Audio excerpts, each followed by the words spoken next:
Hello વિદ્યાર્થી મિત્રો, બિન પ્રમાણિતના કોષ પોટેન્શિયલના દાખલા આપણે પૂરા કરી લીધા છે. હોમવર્ક પણ દરેક વિદ્યાર્થીએ કરી જ હશે. ન કરી હોય તો કરવું પડશે જો સારા માર્ક્સ લાવવા હોય તો. બરાબર. ત્યારબાદ એક ત્રીજા નંબરનો કોર્સ છે જે તમારા સિલેબસમાં છે નહીં, છતાં તમને થોડીક એના વિશે માહિતી આપી દઉં. બહુ ડિટેલમાં નહીં ચર્ચા કરું, પણ આટલી વસ્તુ તમે લખી રાખજો. એનું નામ છે સાંદ્રતા કોષ. બરાબર. દરેક વિદ્યાર્થી નોટમાં લખે. ત્રીજા નંબરનો કોષ છે સાંદ્રતા કોષ. સૌથી પહેલા એની વ્યાખ્યા લખો. બોલીએ પ્રમાણે જે કોષમાં બંને વિદ્યુત ધ્રુવો સમાન હોય પરંતુ તેમના સંપર્કમાં રહેલ દ્રાવણોની સાંદ્રતા જુદી જુદી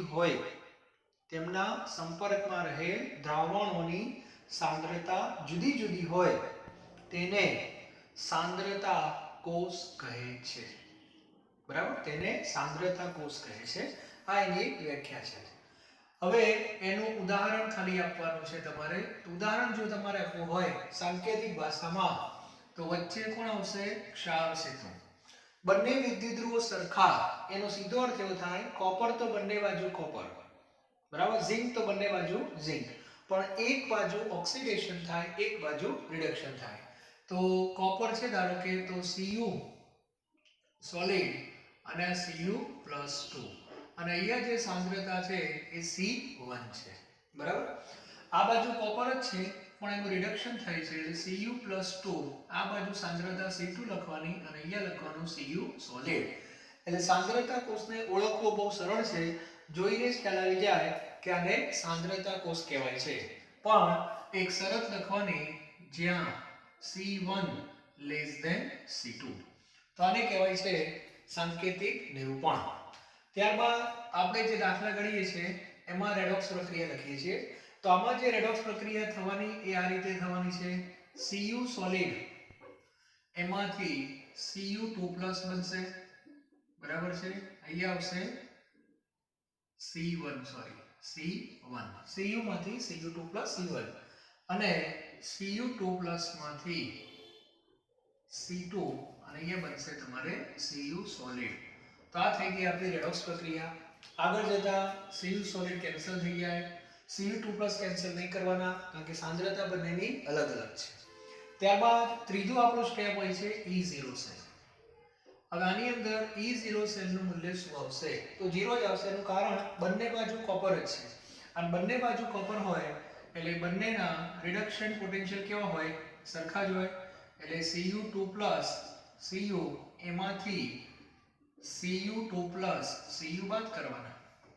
એનો સીધો અર્થ એવો થાય આની કિંમત +0.34, આની કિંમત +0.34, જવાબ કેટલો આવશે? 0.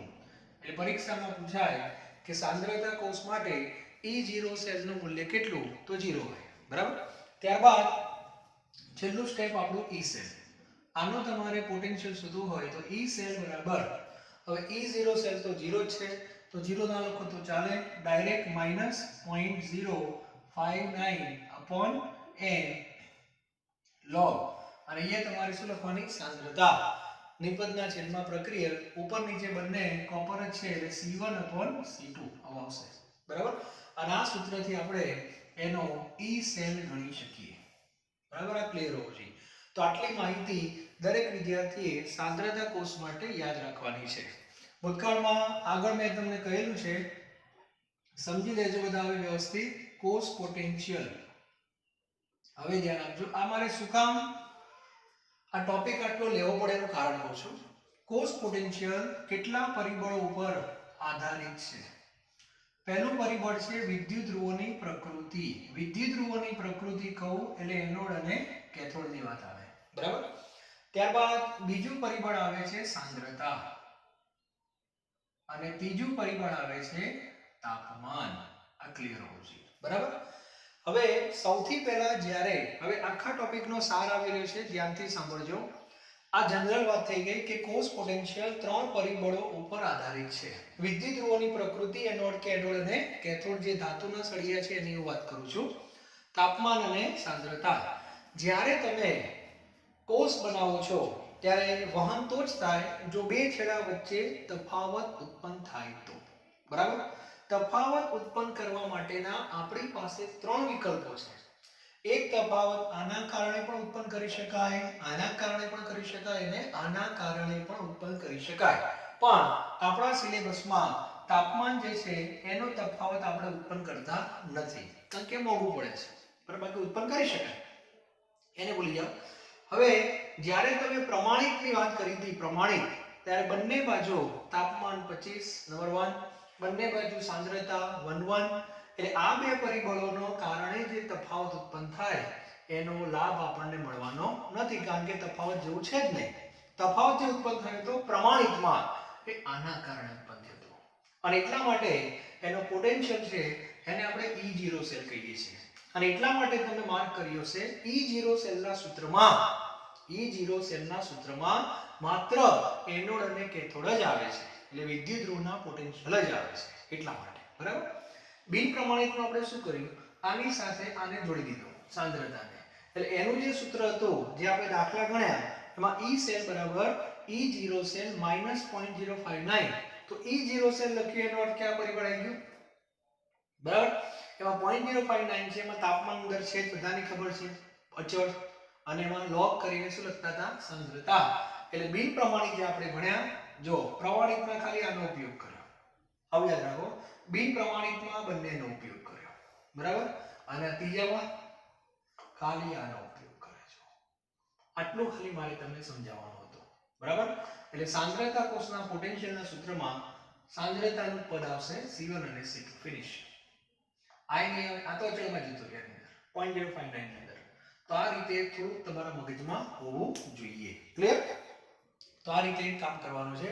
આમાં એક વસ્તુ યાદ રાખવાની, એનોડ કેથોડ તો સરખા છે, ખબર કેમ પડે? તો યાદ રાખજો, જે બાજુ સાંદ્રતા ઓછી હોય ત્યાં ઓક્સિડેશન થાય, જે બાજુ સાંદ્રતા વધારે હોય ત્યાં રિડક્શન થાય.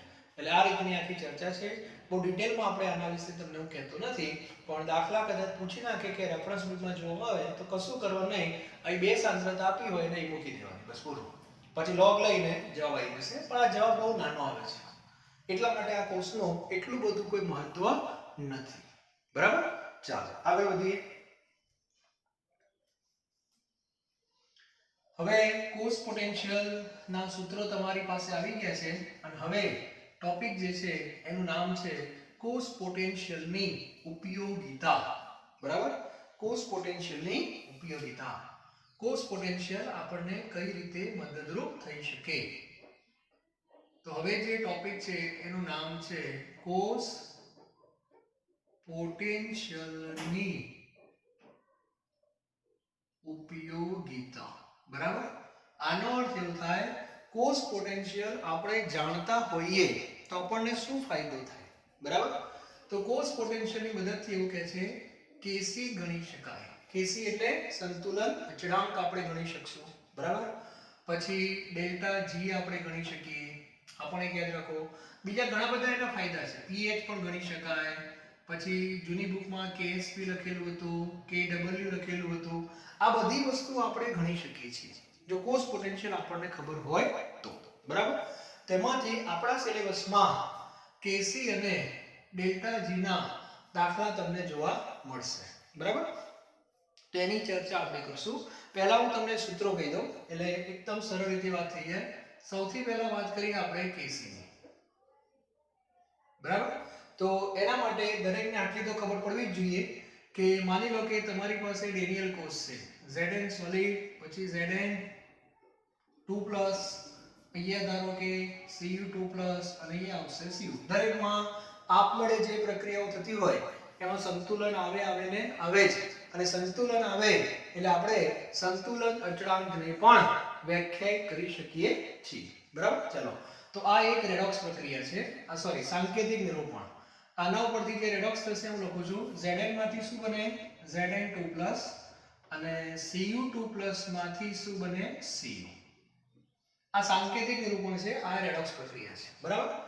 એના પછી આપણે E0 સેલ લખતા હોઈએ છીએ, એ બધાને ખબર છે સૂત્ર. અને એના પછી આપણે લખીએ છીએ E સેલ. E સેલ નું સૂત્ર આપણે આવું લખીએ છીએ E0 સેલ -0.059/n log. અહીંયા શું લખીએ છીએ? નિપજના છેદમાં પ્રક્રિયક. નિપજના છેદમાં પ્રક્રિયક એટલે Zn2+ એના છેદમાં Cu2+. ધ્યાન આપજો. જ્યારે પરિપથ પૂર્ણ થાય તો શરૂઆતમાં પ્રક્રિયા જ્યારે ચાલુ થાય ત્યારે આ ગુણોત્તરને આપણે ભણી ગયા ઉષ્માગતિશાસ્ત્રમાં QC કહેવાય. શું કહેવાય? QC. QC એટલે મેં તમને કીધું હતું સંતુલન પહેલાનો ગુણોત્તર. સંતુલન પહેલાનો ગુણોત્તર. હવે સેલ ચાલુ થઈ ગયો, એનો ઉપયોગ આપણે કરી રહ્યા છીએ. અમુક સમય પછી આમાં કઈ સ્થિતિ આવશે? સંતુલન. તો સંતુલન સમયે, બરાબર, સંતુલન સમય બધાને ખબર છે કે ફિલિપ્સનો બલ્બ બંધ થઈ જાય. બંધ થઈ જાય એનો અર્થ એવો થાય છે કે આ કિંમત અને આ કિંમત આખી બંને લગભગ સરખી થઈ જાય. શરૂઆતમાં આ ભાગ આના કરતા મોટો હોય એટલે તમને તફાવત મળે, એના કારણે કરંટ મળે. પણ જેમ જેમ પ્રક્રિયા ચાલુ થાય એમ એક સમય એવો આવશે કે આ ભાગ અને આ ભાગ બંને સરખા થઈ જાય. એટલે સંતુલન સમય આ બે ભાગ સરખા થાય એનો અર્થ કે E સેલ નું મૂલ્ય 0 થઈ જાય. E સેલ નું મૂલ્ય 0 થઈ જાય. અને એ વખતે આ જે ગુણોત્તર તમે કહો છો જેનું પહેલા નામ શું હતું? જેનું પહેલા નામ હતું QC, એનું હવે નામ શું થઈ જાય? KC થઈ જાય. એટલે આ નામ છે એ QC પહેલા બોલાતું હતું સંતુલન પહેલા, પણ સંતુલન પછી KC થઈ જાય. તમે બુદ્ધિનો ઉપયોગ કરો, તમારે KC શોધવા હોય તો સૂત્રમાં KC લાવવા તો પડે ને, તો આવે આ રીતે. હવે આ પરિસ્થિતિને અહીંયા મૂકી દો, બરાબર. તો E સેલ શું થઈ જાય? 0. 0 બરાબર E0 સેલ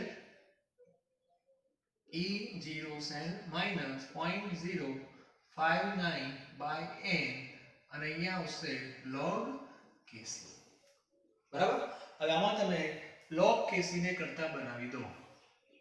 log KC ને કરતા બનાવશો તો E0 સેલ n/0.059 આ સૂત્ર થઈ ગયું. આ log KC નું સૂત્ર થઈ ગયું.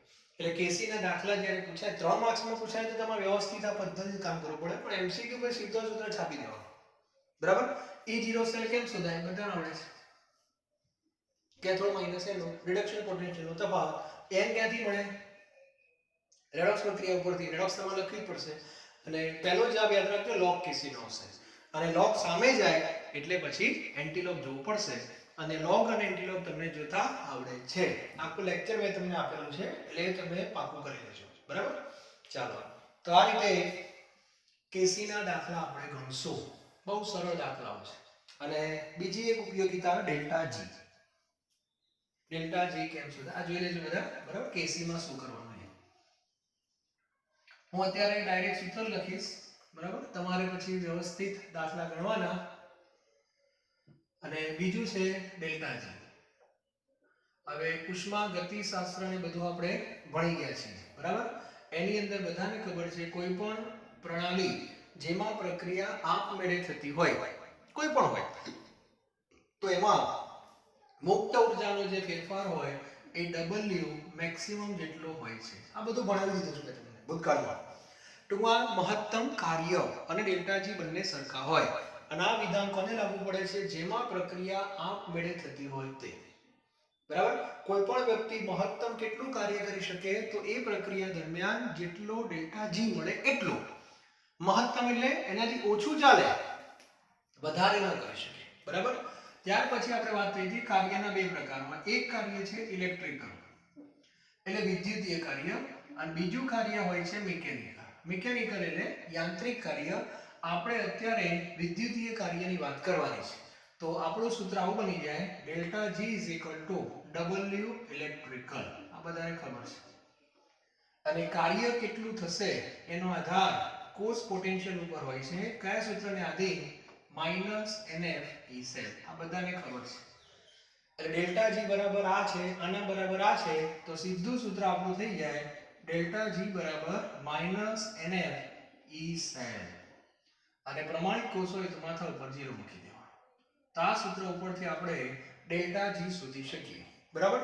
ડેલ્ટા G નું એક બીજું સૂત્ર હતું ઉષ્માગતિશાસ્ત્રમાં -2.303 RT log Kc. આ સૂત્રથી પણ ડેલ્ટા G ગણી શકાય છે. થોડોક જવાબમાં વેરિએશન આવશે પણ તમે ગણી શકો. n એટલે રેડોક્સ પ્રક્રિયાનો n, ફેરાડેનો અચળાંક 96500 E0 સેલ બધાને ખ્યાલ છે. R ની કિંમત જૂલમાં લઈ લો, જે લેવી હોય લેવાય, આનો વધારાનો પડશે. તાપમાન 298 અને Kc.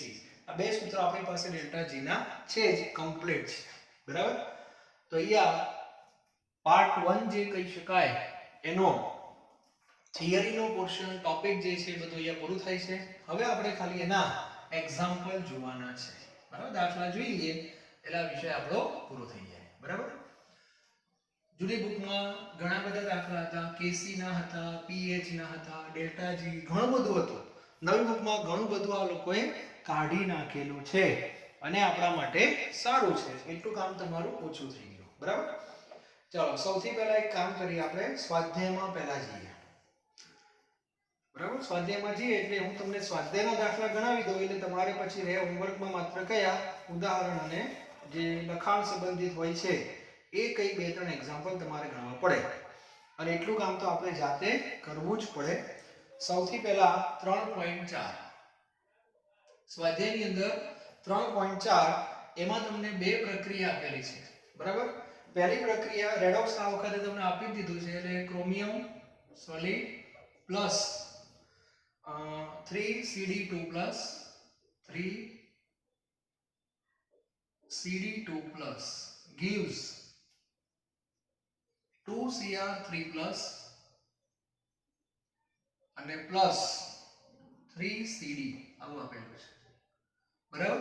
હવે આ એક તમને રેડોક્સ પ્રક્રિયાનું કઈ આપી જ દીધી છે. હવે પ્રશ્ન એ છે આનો ડેલ્ટા G પણ શોધવાનો છે અને સંતુલન અચળાંક પણ શોધવાનો છે. બંને શોધવાના છે. બરાબર? કઈ વાંધો નહીં. ચાલો સૌથી પહેલું કામ આપણે n લાવવું પડશે. n કઈ રીતે લઈશું? તો n એટલે ઓક્સિડેશન આંકમાં થતો ફેરફાર. તો આખી પ્રક્રિયામાં ઓક્સિડેશન આંકનો ફેરફાર કેટલો થાય તો આપણે પહેલા ગણવા પડશે. અહીંયા 2 Cr, અહીંયા 2 Cr, ટૂંકમાં બેલેન્સ તો છે જ. બેલેન્સ જોઈ લો એકવાર. તો હવે ટોટલ લખી દઉં છું. 2 Cr એટલે 1 Cr નો 0, પણ તત્વ છે 0 ગુણ્યા 2 એટલે 0 થાય. ચાલો આ બાજુ 1 Cr નો +3 છે, પણ 2 Cr નો ડાયરેક્ટ શું થાય +6 એટલે 0 માંથી 6 એટલે આ 6 નો શું બતાવે છે વધારો. આ બાજુ +6 આ 0 એટલે આ બતાવે છે 6 નો ઘટાડો. એનો સીધો અર્થ એવો થયો કે n બરાબર 6 છે. n બરાબર 6. ઓકે? ચાલો હવે સૌથી પહેલા આપણે શોધવું છે Kc. Kc માટે શું કરવું બોલો? તમારે E0 સેલ શોધવા પડશે. એટલે આપણે જો રેડોક્સ પ્રક્રિયા આપેલી છે, આપણે પહેલા E0 સેલ શોધી કાઢીએ. ચલો કેથોડ કોણ એનોડ કોણ જેનું રિડક્શન થાય એનું રિડક્શન પોટેન્શિયલ વધારે હશે. તો રિડક્શન કોનું થયું? કેડમિયમનું. એટલે કેડમિયમ જે છે એનો રિડક્શન પોટેન્શિયલ તમારે આગળ લખવાનો અને ક્રોમિયમનો રિડક્શન પોટેન્શિયલ પાછળ લખવાનો. તો જ એનું ઓક્સિડેશન થયું હોય. હવે કેડમિયમ અને ક્રોમિયમની કિંમત માટે આપણે શ્રેણીની મદદ લેવી પડે. શ્રેણીની અંદર જોઈ લઈએ. આ લોકો કિંમત આપતા નથી, આપણને હેરાન કરે છે. કેડમિયમની કિંમત, હવે કેડમિયમની કિંમત આ લોકોએ અહીંયા પણ ક્યાંય આપી નથી. કેડમિયમની કિંમત બરાબર? બીજા કોઈ એક્ઝામ્પલમાં આપી હોય તો આપણે ચેક કરવું પડે. કેડમિયમ ક્યાંય આપી નથી કિંમત, હેરાન થઈ જઈશું આપણે. બરાબર? અને કેડમિયમની આપી નથી, કઈ વાંધો નહીં, શોધી લઉં છું હમણાં ક્યાંકથી. ગણેલો દાખલો તો છે. ક્રોમિયમની જોઈ લો. Cr3+ ની કિંમત પણ મને ક્યાંય દેખાતી નથી. ઓકે? Cr3+ ની કિંમત, ચાલો બંને કિંમતો જરા હું જોઈ લઉં છું. દાખલો આપણે ક્યાંક ગણેલો તો છે જ મેં ભૂતકાળમાં. એટલે કિંમતો ક્યાંકથી આપણે લીધેલી છે તો એ કિંમતોને સીધી આપણે ઉપયોગ કરી લઈએ અને દરેક વિદ્યાર્થી તફાવત શોધવાનું છે એ બધાને ખબર હોવી જોઈએ. તો કેડમિયમની જે કિંમત છે cadmium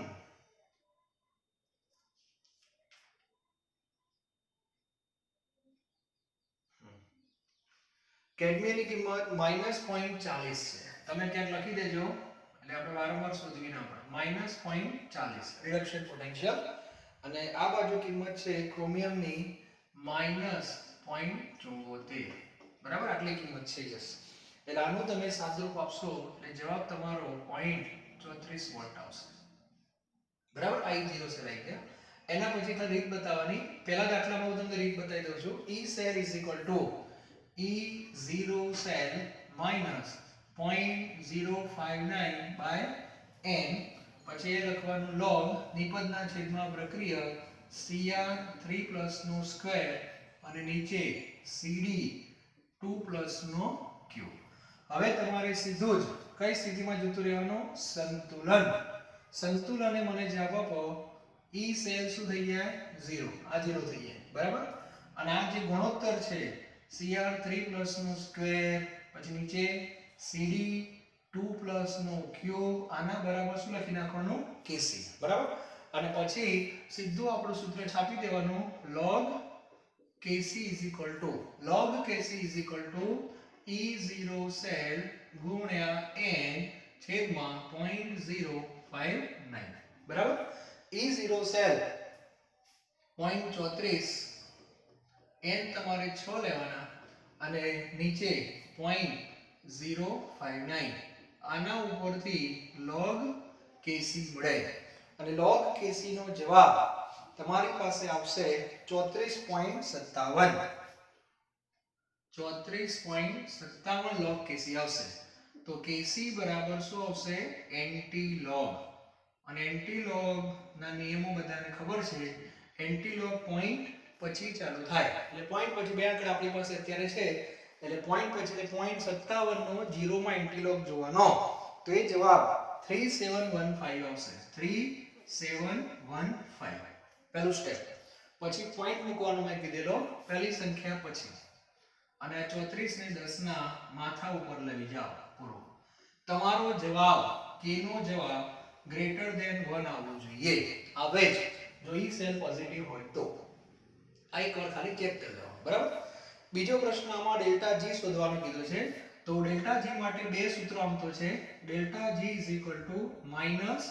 -NF E0 cell n લેવાના 6 f એટલે 96500 અને આ તમારે લેવાના 0.34. તો આ જવાબ તમારો માઈનસમાં આવશે 196860 196860 બરાબર. અને આને કિલો જૂલમાં ફેરવવા હોય તો તમે બે ફેરવી નાખજો 196.86 જેવું લખી શકાય બરાબર. બીજું સૂત્ર આપણું પેલું છે -2.303 RT log K વાળું. એ સૂત્રમાં R ની કિંમત જૂલમાં લેવાની, તાપમાન 298 અને આ Kc નો તમારે log જોવો પડશે. એ પણ ચાલે બરાબર. તો આ રીતે દાખલા ગણી શકાય બરાબર. દરેકને આવડવું જોઈએ. બહુ સરળ છે કઈ છે નહીં. એના પછી બીજો એક્ઝામ્પલ તમે ધ્યાનથી જુઓ. દરેક વિદ્યાર્થી ધ્યાનથી જુઓ મારી સાથે લખતા રહે. બીજો દાખલો છે Fe નો છે. યસ રેડોક્સ પ્રક્રિયા જો આપેલી છે એમાં પણ Fe2+ Ag+ gives Fe3+ અને Ag સોલિડ બરાબર. એની અંદર ચલો સૌથી પહેલું કામ દરેક વિદ્યાર્થી ઓક્સિડેશન પહેલા બેલેન્સ કરી લે. Fe બંને બાજુ 1 1 છે. યસ. Ag બંને બાજુ 1 1 છે. હા. વીજભાર ચેક કરી લો. ડાબી બાજુ કુલ વીજભાર +3 છે જોઈ લો. ટોટલ વીજભાર +3. જમણી બાજુ પણ +3 છે. હવે દરેક વિદ્યાર્થી ઓક્સિડેશન આંક લખે. Fe2+ ના નીચે લખો +2 લખતા જાઓ. Fe3+ ના નીચે લખો +3 બરાબર. ત્યારબાદ Ag+ એમાં લખો +1 અને Ag સોલિડ એમાં લખો 0 બરાબર. તો ઓક્સિડેશન આંકમાં ફેરફાર જે થઈ રહ્યો છે 1 નો છે. નક્કી થઈ ગયું. ચાલો હવે E0 સેલ શોધતા આવડશે બધાને. E0 સેલમાં કેથોડ માઈનસ એનોડ તો કેથોડ તરીકે કોણ લેશો તમે? કેથોડ તરીકે જેનું રિડક્શન થતું હોય તો રિડક્શન કોનું થાય છે ધ્યાનથી જોજો રિડક્શન કોનું થાય છે સૂત્રમાં ભૂલો ના થવી જોઈએ E0 સેલ જ્યારે તમે શોધો બરાબર ત્યારે રિડક્શન કોનું થયું છે Ag નું એટલે Ag નો રિડક્શન પોટેન્શિયલ તમારે પહેલા લખવો પડે બરાબર હા અને એમાંથી Fe નો લખવાનો આ રીતે 3+ માંથી આમ બાદ થાય ભૂલ ના થઈ જોઈએ 3+ માંથી 2+ વાળું લખવું પડે રિડક્શન બરાબર Ag નો બધાને ખબર છે 0.80 છે અને 3+ માંથી જે 2+ છે એનો રિડક્શન પોટેન્શિયલ 0.77 છે 0.77 એટલે આ જવાબ તમારો 0.03 ની આસપાસ આવશે બરાબર કોઈ વધારે નહીં આવે તો એના પછી ડેલ્ટા જી આપણે NFE સેલ પછી log Kc પણ બધાને આવડી જશે તો આ રીતે બહુ સરળ દાખલાઓ છે સંતુલન અચળાંકના જાતે થોડોક શું કરવાનો પ્રયત્ન તમારે કરવો પડશે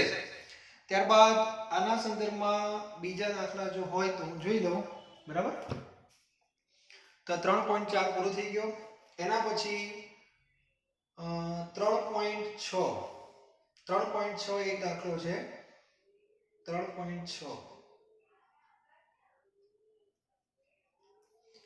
એમાં એવું લખ્યું છે બટન સેલ જે આપણે ઘડિયાળમાં હોય છે એમાં થતી તમને રેડોક્સ પ્રક્રિયા આપેલી છે હવે આની અંદર જુઓ ભૂતકાળમાં તમે જે ભણ્યા છો ને એનું ખાલી થોડું પુનરાવર્તન છે કે તમને ઓક્સિડેશન આંકમાં થતો ફેરફાર શોધતા આવડે છે કે નહીં બધાને આ n છે ને એમાં ભૂલ ના થવી જોઈએ આ તો બધી ખબર પડે f અને E0 છે n શોધતા આવડવું જોઈએ બરાબર અને 3.6 જે છે એમાં આ રીતે રજૂઆત છે Zn solid plus Ag2O છે Ag2O plus H2O gives Zn2 plus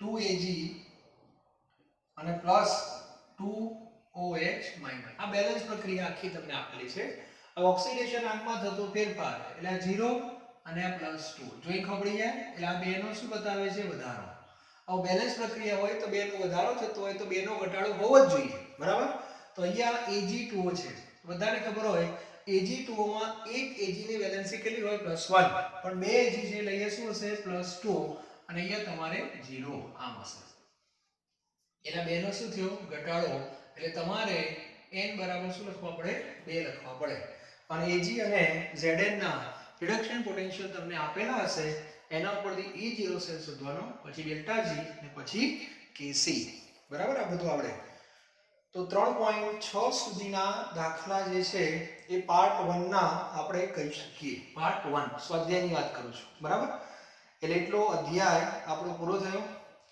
હવે Kc અને ડેલ્ટા G ના જે કંઈ એક્ઝામ્પલ છે બરાબર એ હું તમને કહી દઉં એટલા તમારે હોમવર્કમાં ગણવાના બરાબર એમાં હોમવર્કની અંદર HW બરાબર હોમવર્કમાં તમારે દાખલા આવશે એક ઉદાહરણ 3.2 માં સંતુલન અચળાંક શોધવાનું છે અને 3.3 એમાં ડેલ્ટા G શોધવાનું છે બરાબર ત્યાર પછી લખાણ સંબંધિત જે પ્રશ્નો છે એમાં 3.4 અને 3.5 મેં તમને આગળ આપી દીધા છે તેમાં એક જ બાકી રહે છે 3.6 એટલે આ ત્રણ દાખલા તમારે હોમવર્કમાં ક્લિયર તો આટલું દરેક વિદ્યાર્થી કા ગણી નાખજો હોમવર્કમાં કશું છે નહીં પણ દાખલા બહુ સરળ છે આવડવા જોઈએ બરાબર અને વેરાયટી આ બધું સ્ટેપ ફોરવર્ડ દાખલાઓ અત્યારે કહેવાય વેરાયટી કંઈક હશે તો એ આપણે એમસીક્યુ માં કવર કરીએ છીએ બરાબર છે એમસીક્યુ આખી અલગ વસ્તુ છે રૂટીન એક્ઝામ્પલ આખી અલગ વસ્તુ છે પણ એમસીક્યુ માં ગયા પહેલા કોન્સેપ્ટ આપકો ક્લિયર હોવો જોઈએ કે આપણા સ્ટેપ્સ શું છે હંમેશા આટલું મારું મગજનું 4 સ્ટેપ કો મગજમાં ફિટ કરી દેજો सांकेतिक निरूपण આપેલું હોય તો રેડોક્સ પ્રક્રિયા બરાબર E0 સેલ અને E સેલ આ ચાર વસ્તુ જેને લગતા આવડી ગઈ એ આ વિભાગનો કોઈ પણ દાખલો ગણી શકે એટલે દરેકને સાંકેતિક નિરૂપણ શું છે બોટમ થી ખબર હોવી જોઈએ રેડોક્સ કેમ લખાય બોટમ થી ખબર હોવી જોઈએ E0 સેલ કેમ શોધાય બોટમ થી ખબર હોવી જોઈએ અને E સેલ કેમ શોધાય એ પણ બોટમ થી ખબર હોવી જોઈએ જો આટલું જો ખબર હશે તો આ વિભાગનો કોઈ પણ દાખલો કોઈ પણ MCQ તમે આરામથી સોલ્વ કરી શકશો અને કોન્સેપ્ટ ક્લિયર હોવો જોઈએ બસ બીજું વધારે કંઈ નથી હવે આપણે નેક્સ્ટ લેક્ચર થી પાર્ટ 2 ચાલુ કરવાના છીએ તો પાર્ટ 1 નો અધ્યાય અહીંયા પૂરો થાય છે ટોટલ આ વિભાગ ચેપ્ટરમાં આમ 4 વિભાગ મેં પાડેલા છે બરાબર તો હવે પાર્ટ 2 આપણો આવશે એમાં રેડોક્સ પ્રક્રિયાઓ જ છે પણ આપમેળે થતી નથી વિદ્યુત વિભાજનનો આખો અધ્યાય આપણે ભણશું બરાબર એ પણ બહુ ઇન્ટરેસ્ટિંગ છે ટેક્સ્ટ બુક ની અંદર થોડું જે કન્ટેન્ટ આપેલું છે બધું આડાવડી આપેલું છે તો આપણે એને વ્યવસ્થિત ગોઠવવાનું છે તો એ ગોઠવીને જ આપણે ભણશું ટેક્સ્ટ બુકમાં જે રીતે બધી માહિતી છે આડાવડી છે પણ તમારે એ રીતે આગળ નથી વધવાનું આપણે સ્ટેપ વાઇઝ જઈશું પહેલા વિદ્યુત રાસાયણિકનો અધ્યાય પૂરો થઈ ગયો હવે આપણે વિદ્યુત વિભાજનનો ઉપયોગ કરશું આ બેટરી આપણને શું આપ્યું કરંટ આપી દીધો છે હવે એ કરંટનો આપણે બીજે ક્યાંક શું કરશું ઉપયોગ કરશું બરાબર thank you very very much